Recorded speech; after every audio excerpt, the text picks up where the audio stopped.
Hello, my friendlies.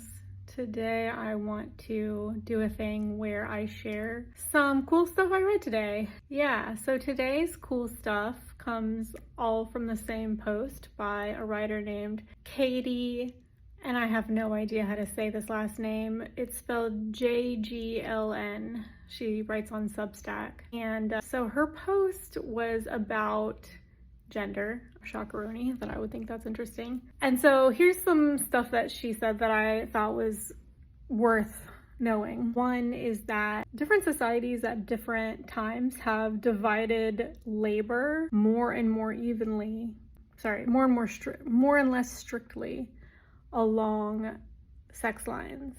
So for example, she pointed to a study that found that between 30 and 50% of hunters and some people groups in the early Americas were female, and that in these societies, both men and women gathered food, crafted tools, and looked after the children.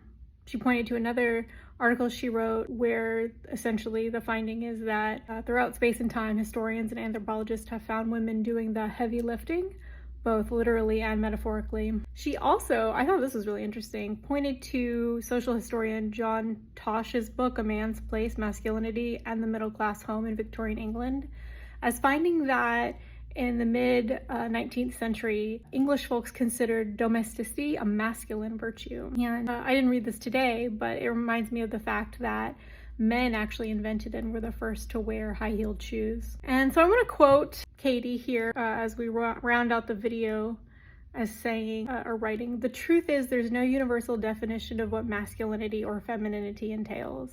And even the idea that men belong in the public sphere, work, politics, and women in the private one, home, family, is a recent invention." So, I don't know. I think that's worth knowing. Hope you did too. Have a good one.